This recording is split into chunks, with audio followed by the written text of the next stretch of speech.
우리에게 주시는 하나님의 말씀은 사사기 8장 1절에서 21절까지의 말씀입니다.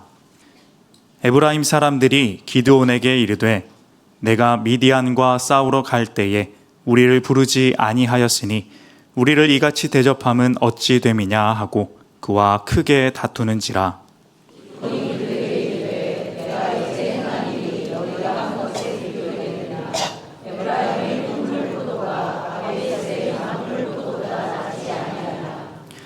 하나님이 미디안의 방백 오렙과 스웹을 너희 손에 넘겨주셨으니 내가 한 일이 어찌 능히 너희가 한 것에 비교되겠느냐 하니라.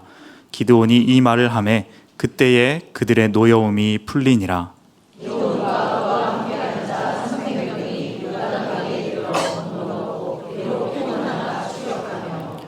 그가 숫곳 사람들에게 이르되 나를 따르는 백성이 피곤하니 청하건대 그들에게 떡덩이를 주라. 나는 미디안의 왕들인 세바와 살문나의 뒤를 추격하고 있노라 하니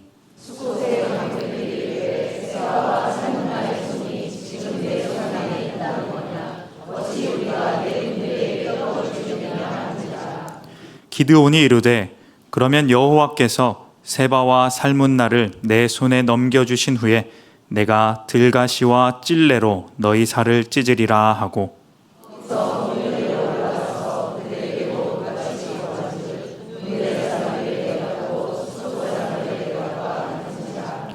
기드온이 또 브누엘 사람들에게 말하여 이르되 내가 평안히 돌아올 때에 이 망대를 헐리라 하니라.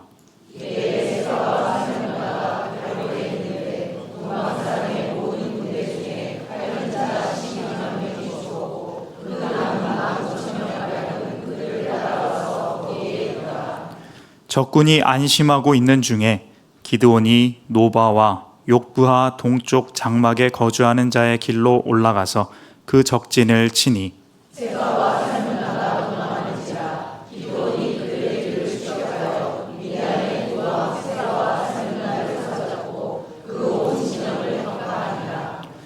요아스의 아들 기드온이 헤레스 비탈 전장에서 돌아오다가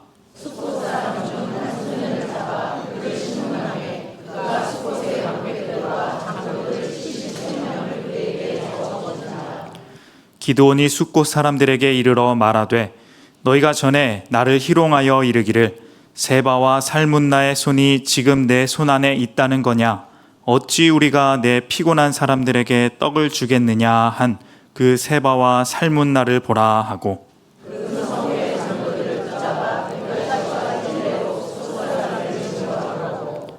브누엘 망대를 헐며 그 성읍 사람들을 죽이니라.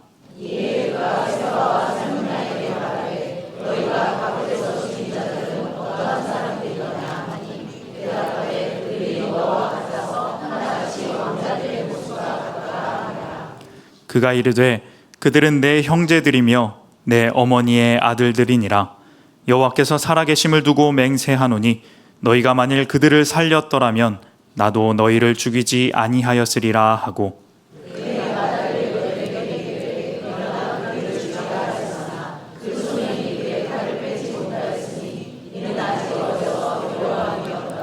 함께 읽겠습니다.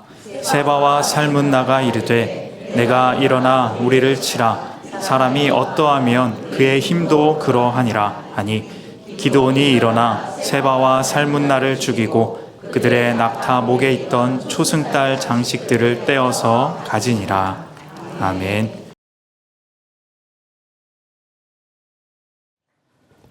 늘 그렇지만 우리 샤론 찬양대 찬양이 마치 오늘은 이렇게 지쳐 있을 때 옆에서 천사가 응원하는 그런 찬양 소리 같습니다.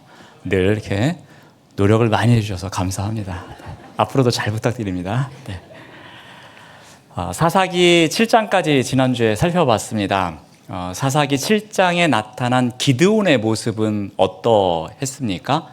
하나님의 명령에 따라서 군대를 조직하고 하나님의 명령에 따라서 전쟁을 시작하고 하나님의 명령에 따라서 승리하는 모습을 살펴보았습니다. 그런데 8장에 와서는 이 기드온의 모습이 7장과는 전혀 다른 모습이 펼쳐집니다. 하나님의 명령은 보이지도 않고요. 이제는 기드온이 자신이 하고 싶은 대로 자신의 판단대로 하는 모습이 그려집니다.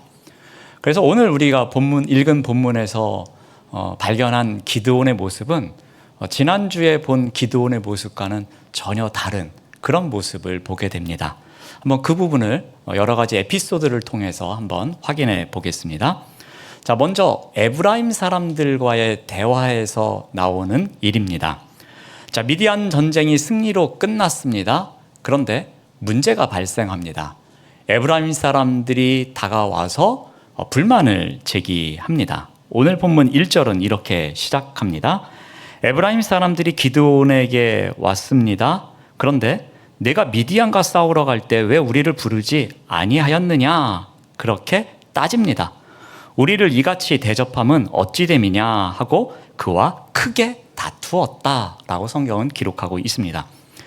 여기에 나오는 크게 다투다라는 단어는 원래의 의미는 폭력적으로라는 뜻입니다.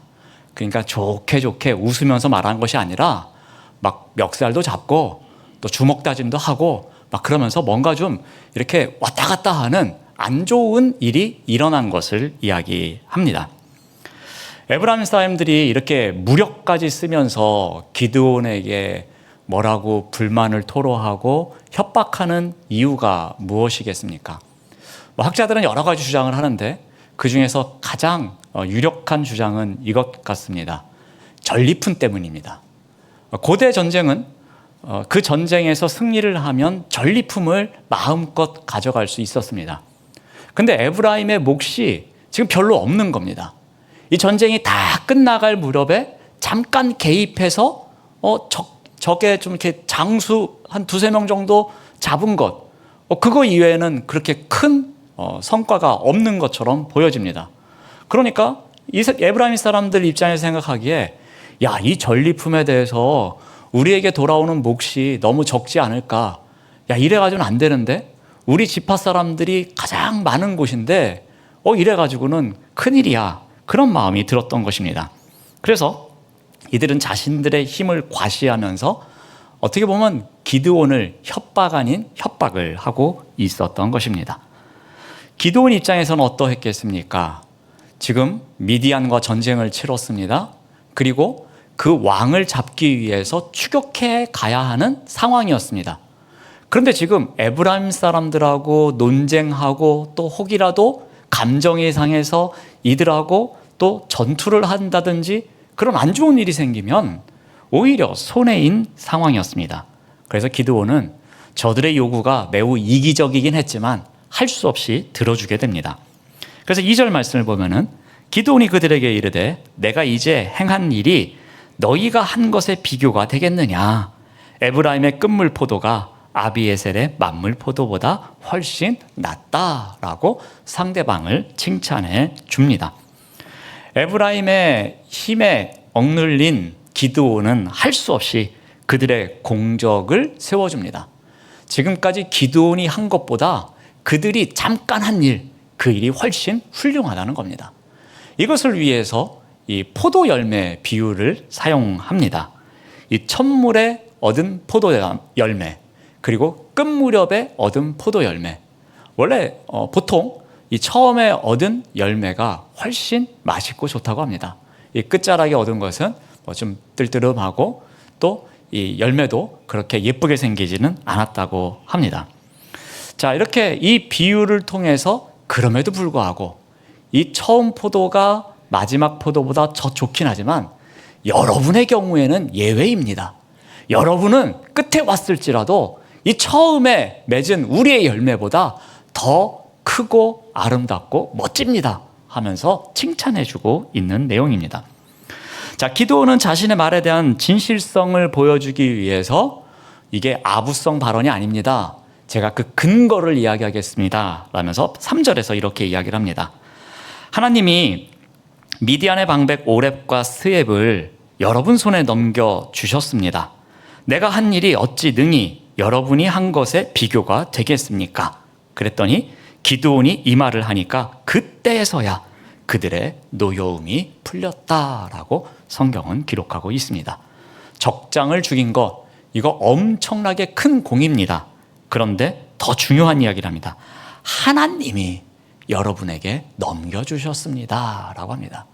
이 모든 전쟁을 하나님께서 이끄시고 계시는데 여러분들이 적장을 죽인 것 또한 하나님께서 여러분에게 함께 하셔서 이렇게 된 것입니다 라면서 하나님이 너희들 손에 넘겨주셨다는 근거를 통해서 이들의 마음을 가라앉히고 있습니다. 이제 격앙된 마음이 가라앉아서 어떻게 됐다고 합니까? 노여움이 풀렸다, 이렇게 성경은 기록합니다. 이 첫 번째 에피소드를 통해서 우리가 중요한 것을 하나 발견할 수 있습니다. 자, 이전까지 사사시대가 시작되면서 계속되는 이스라엘의 어려움, 그 환란의 어떤 그 가해자는 누구였습니까? 외부 세력이었습니다. 그러니까 이스라엘 사람들이 아니라 외부에서 돌아가면서 이스라엘 사람들이 죄를 지으니까 하나님께서 노하시고 그들에게 죄값을 치르게 하시고 그래서 심판을 받게 하시고 그 가운데 어려움을 토로하고 하나님을 부르짖으니까 사사를 보내셔서 그 사사로 하여금 외부의 적을 물리치게 해주셨습니다. 그래서 지금까지 보여진 이 이스라엘 공동체의 대적자는 다 외부에 있는 사람들이었습니다. 그런데 이 첫 번째 에피소드를 통해서 이제 무슨 이야기를 하냐면은 이제 대적자는 외부뿐만이 아니라 내부에도 앞으로도 있게 될 거라는 겁니다. 앞으로 사사기의 역사에 있어서 외부하고만 전쟁을 하는 것이 아니라 같은 민족끼리도, 지파가 다르지만 같은 민족끼리도 이제 죽이는 일, 그렇게 전쟁하는 일, 그런 일들이 일어날 정도로 안 좋은 일이 생길 것임을 나타내주고 있습니다. 그래서 이 에브라임 지파 같이 전쟁은 하긴 했지만 그 전쟁이 끝난 이후에, 승리 이후에 불미스러운 일이 일어나게 된 것입니다.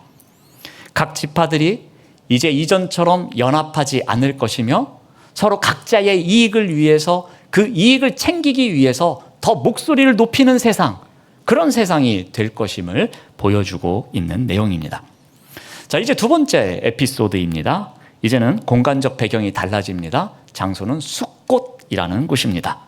기드온은 세바와 살문나를 추격하기 위해서 열심히 달려갔을 것입니다. 피곤해서 지칠 정도였습니다. 급하게 따라가느라고 먹는 것도 제대로 먹지 못하고 아마 갈증이 날 때에 목만 겨우겨우 축이면서 따라가지 않았을까 생각합니다. 드디어 숫곳이라는 곳에 도달합니다. 오늘 본문 5절은 이렇게 기록하고 있습니다. 그가 숫곳 사람들에게 이르되 나를 따르는 백성이 피곤하니 청하건대 그들에게 떡덩이를 좀 주십시오. 나는 미디안의 왕들인 세바와 살문나의 뒤를 추격하고 있습니다 라고 합니다. 기드온은 지금 자신의 상황을 설명하고 있습니다. 그것도 아주 공손하게 합니다. 성경에서는 뭐라고 기록하고 있습니까? 청하건대라는 단어를 사용하고 있습니다. 지금 기드온은 사실 의기양양해야 됩니다. 먹을 거 가져와라 하고 우리가 지금 무슨 일을 하고 있는지 아느냐 하면서 큰 소리 쳐야 되는 상황입니다. 그런데도 불구하고 아주 공손하게 우리가 지금 적의 왕을 따라가느라고 너무나도 힘들어, 피곤하고 지쳤어, 먹지도 못했어, 그러니 제발 부탁인데요 먹을 것 좀 주십시오 라고 이야기하고 있습니다. 자, 그럼에도 불구하고 이 숫곳의 지도자들은 어떻게 합니까? 6절 말씀을 보면은 숫곳의 방백들이 이르되 세바와 살문나의 손이 지금 네 손 안에 있느냐? 어찌 우리가 네 군대에게 떡을 주겠느냐라고 반문합니다. 이들은 딱 한마디로 거절합니다. 우리는 너희에게 도움을 줄 수 없다는 것입니다. 아직 기드온이 어떠한 결과물을 보여주지 못했기 때문에 너를 믿을 수 없다는 것입니다. 혹 살문나를 추적했다가 잘못되어서 역공격을 당하면은 우리가 도와준 게 탄로나면 이거는 큰일 나는 상황이었습니다. 그래서 그들은 우리는 돕지 않겠다고 단호하게 거절합니다. 자, 여기에 대해서 기드온이 이제 어떻게 반응합니까? 7절 말씀을 봅니다. 기드온이 이르되 그러면 여호와께서 세바와 살문나를 내 손에 넘겨주신 후에 즉 승리한 후에 내가 들가시와 찔레로 너희 살을 찢겠다라고 말합니다. 기드온은 그들에게 보복을 선포합니다. 여기에 찢다라는 단어는 다른 표현으로 바꾸면 타작하다라는 뜻입니다. 그러니까 돌아오면은 너희들을 마치 도리깨로 그 곡식을 타작하듯이 너희들에게 이렇게 폭력을 가하겠다라는 표현으로 보시면 되겠습니다. 자, 이제 두 번째 에피소드가 끝이 납니다. 이제 세 번째 에피소드입니다. 이곳 또한 장소가 바뀝니다. 숫곳에서 동쪽으로 대략 8km 떨어진 곳에 분누엘이라는 곳이 있었습니다. 이제 그곳으로 갑니다. 그리고 그곳에서도 똑같은 부탁을 합니다. 8절 말씀을 보면은 거기서 분누엘로 올라가서 그들에게도 그같이 구한즉 분누엘 사람들의 대답도 숫곳 사람들의 대답과 같았다라고 성경은 기록합니다. 아마도 그들 또한 같은 이유로 거절했을 것입니다. 이에 대해서 기드온은 또다시 보복을 선포합니다. 그 내용이 9절에서 이렇게 나옵니다. 내가 평안히 돌아올 때에, 내가 승리하고 돌아올 때에 이 망대를 헐리라 하면서 망대에 관련된 이야기를 합니다. 여러분, 망대는 어떠한 용도로 쓰여집니까? 적이 공격해오는 것을 살펴보는 것, 소위 보초가 지키는 곳, 그래서 경계병이 상대방의 어떠한 그 행동을 지켜보는 것, 그것이 망대입니다. 이 망대를 헐겠다고 선포합니다. 자, 이 숫곳과 분우엘에서 일어난 두 번째 에피소드와 세 번째 에피소드를 통해서 우리가 무엇을 알 수 있습니까? 이 숫곳 사람들과 분우엘 사람들이 이렇게 말하는 궁극적인 이유는 기드온에 대한 신뢰가 없었기 때문입니다. 이 또한 앞에 나오는 내용처럼 앞으로 연합이 균열이 일어날 것임을 이야기하고 있습니다. 지금까지는 똘똘 잘 뭉쳤지만 앞으로는 이스라엘 지파들의 연합에 있어서 균열이 하나씩 발생할 것임을 이야기하고 있습니다. 지금 숫곳과 분우엘은 요단 동편입니다. 그러니까 지금 요단강을 건너서 계속해서 추격하고 있는 상황이었습니다. 그것 또한 이스라엘 백성들, 같은 백성들이 살고 있는 곳입니다. 그러니까 요단 동편과 서편에 있는 사람들이 남남이 아닙니다. 그냥 우리가 이렇게 영은교회 다니시죠? 아, 그래요? 만나서 반갑습니다 하면서 그렇게 만나면 반가워해야 할 사람들입니다.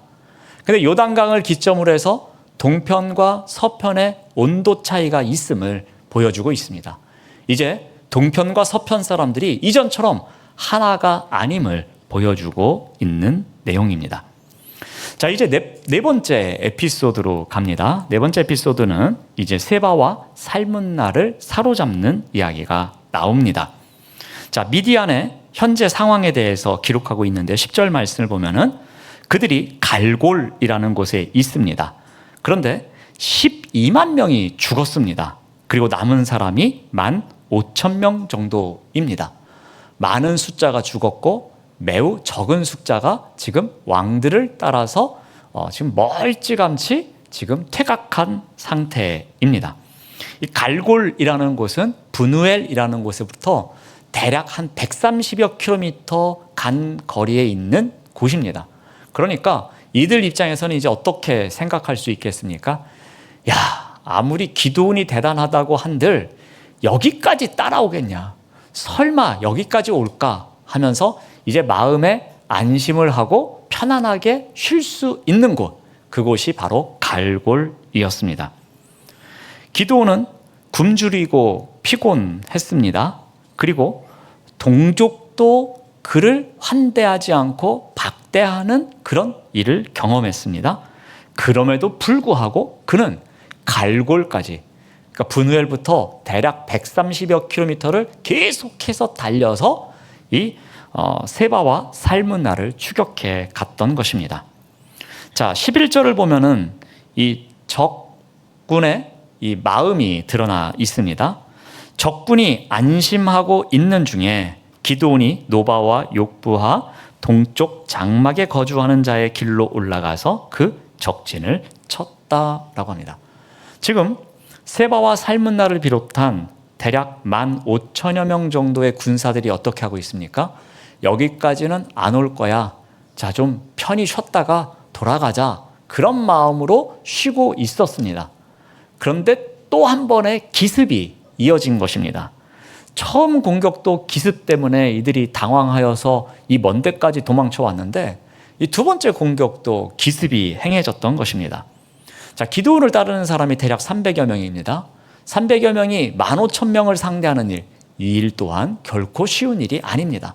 그러므로 정상적인 공격을 해서는 상대편을 물리칠 수 없는 상황이었습니다. 그래서 또다시 기드온이 선택한 방법은 기습 공격이었습니다. 이들이 안심하고 편안하게 쉬고 있는 그때를 노려서 아마도 다양한 방식으로 공격을 해서 결국에는 세바와 살문나를 사로잡습니다. 자, 여기까지 이제 네 번째 에피소드가 끝이 납니다.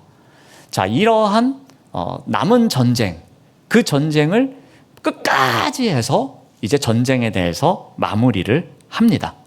이제 미디안과의 전쟁은 완벽하게 승리로 끝이 났습니다. 적장을 해치웠고 이제는 적의 그 연합군의 왕들까지도 사로잡았습니다. 그러니 더 이상 미디안은 이제 힘을 쓸래야 쓸 수 없는 그런 상황이 되었습니다. 말 그대로 완벽한 승리였습니다. 자, 그런데 이제부터 살펴볼 본문에 의하면은 아직 기드온은 전쟁이 끝나지 않았습니다. 우리가 보기에는 11절까지 보면은 이 전쟁은 끝이 난 것입니다. 적의 왕들을 사로잡았기 때문에 이제는 모든 것이 끝이 났고 승리 이후에 그 전리품을 잘 나누면서 그냥 승리를 즐기면 되는 것이었습니다. 자, 그런데 문제는 아직 기드온에게는 전쟁이 끝나지 않았습니다. 승리 이후에도 전쟁이 끝나지 않고 자기만의 전쟁을 계속합니다. 지금까지는 미디안과 싸웠습니다. 그래서 미디안과 싸워서 미디안과의 싸움에서 승리했으면 끝나야 되는데 이제는 적이 바뀝니다. 적이 누구로 바뀌겠습니까? 동족이 이 기드온의 적이 되는 것입니다. 기드온은 예고했던 대로 숫곳과 분우엘에 들리게 됩니다. 그리고 그곳 주민들에게 선포했던 대로 보복합니다. 심지어 더 심하게 보복합니다. 그는 제거 대상을 알아내기 위해서 포로 한 명을 잡습니다. 그리고 그에게 그 70명의 명단을 받습니다. 소위 말하는 블랙리스트를 입수합니다. 그래서 그들에게 나아가서 이렇게 말합니다. 15절 말씀을 보면은 기드온이 숫곳 사람들에게 이르러 말하되 너희가 전에 나를 희롱하여 이르기를 하면서 그들이 했던 말을 그대로 인용합니다.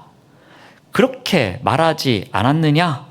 그 세바와 살문나를 데리고 왔다. 자, 봐라 라고 말합니다. 여러분, 이 장면에서 이 숫곳 사람들이 얼마나 무서웠겠습니까? 살기 등등해서 여기 봐라, 니들이 이런 말 했지? 여기 잡아왔지? 어떻게 할래? 하면서 막 윽박지를 때 그 사람들은 아마 막 손과 발을 다 빌면서 제발 좀 살려달라고 그렇게 이야기했을 것입니다. 그 당시에 음식도 제공하지 않고 기드온을 비웃었던 그 사람들에게 그들이 했던 말을 인용해서 처절하게 복수하고 있습니다. 자, 그런데 복수가 여기서 끝나지 않습니다. 더 잔인하고 더 폭력적으로 변해갑니다. 이제 분우엘에 갑니다. 그리고 그곳에서 망대를 허뭅니다. 그런데 망대만 허물지 않습니다. 분명히 분우엘에 보복을 선포할 때는 내가 승리 후에 돌아올 때는 이 망대를 헐겠다라고만 말했습니다. 그런데 분우엘에서 보복할 때는 망대만 헌 것이 아니라 그곳 백성들까지도 죽이는 그러한 일이 벌어집니다. 자, 적을 쫓고 있었던 자신을 돕지 않았다는 이유로 이 동족에게 배신감을 느꼈다는 이유로 분노하고 있습니다. 그 정도 분노는 우리 이해할 수 있습니다. 내가 어려움을 당할 때 정말 친한 사람에게 조금만 좀 도와달라고 했는데 안 도와줬어요. 그런데 얼마 지난 다음에 성공했습니다. 그러면 그때의 분노를 생각할 수는 있습니다. 그런데 그때 분노했다 그래가지고 그것을 보복하기 위해서 그 사람을 찾아가서 처절하게 짓밟는 거, 이거는 조금 문제가 있는 것입니다. 기드온이 지금 바로 그러고 있습니다. 마치 이 동족을, 똑같은 이스라엘 백성들을 미디안 사람 치듯이 똑같이 하고 있는 것이었습니다.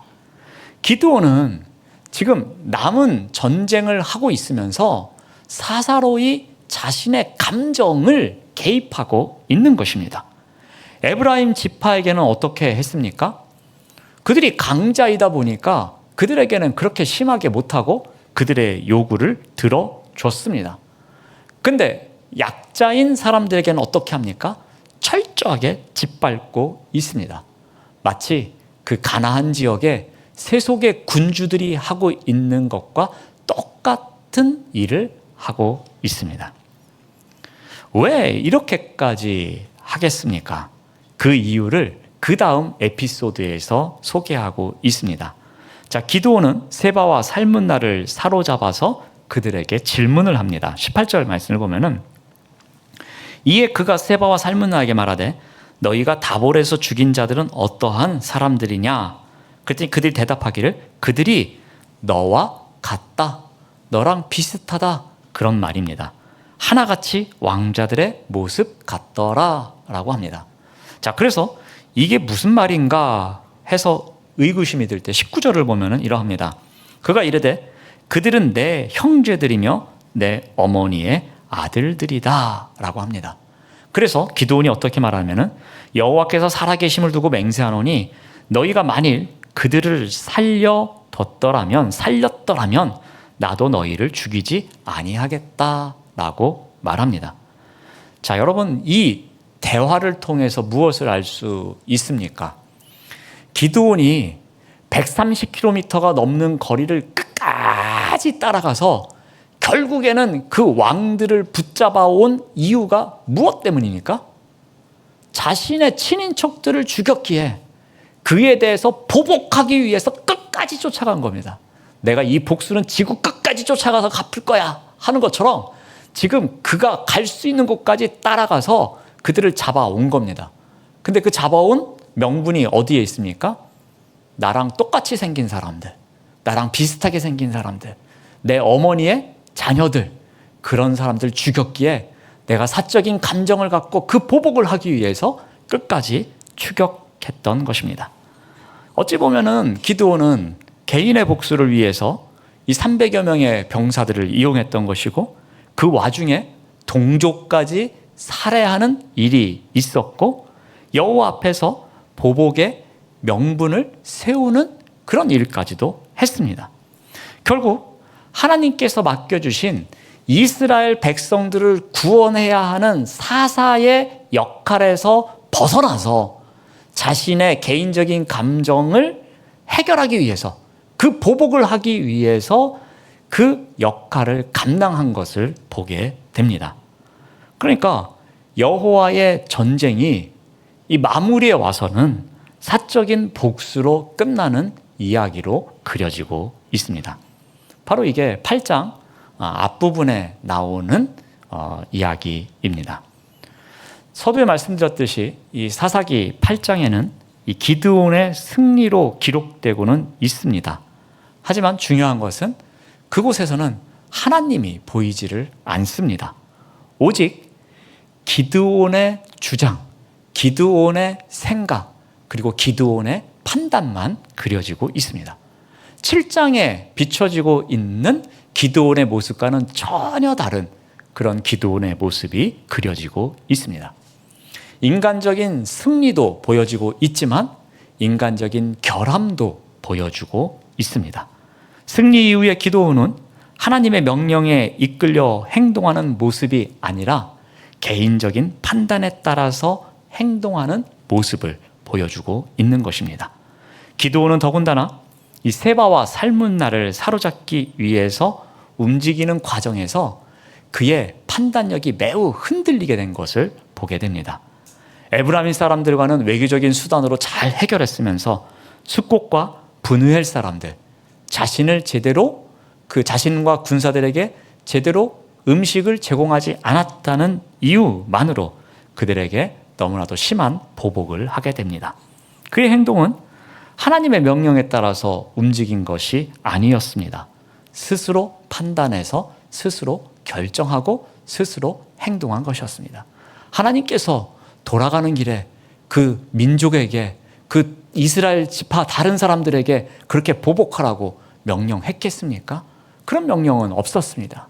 자신이 판단하고 자신이 그렇게 보복했던 것입니다. 승리 이후에 오히려 세속 군주의 모습을 보이는 기드온입니다. 승리 이전과 승리 이후가 전혀 다른 변질된 기드온의 모습이 오늘 본문에서 보여주고 있습니다. 사랑하는 여러분, 기드온의 모습은 우리의 모습이기도 합니다. 우리 또한 어떠한 승리를 하고 난 이후 그 전과 이후의 모습이 전혀 다른 삶을 살아갈 때가 있습니다. 그 전에는 하나님 중심으로 어떻게 해서든지 내 인생의 중심에 하나님이 계시기를 바랍니다.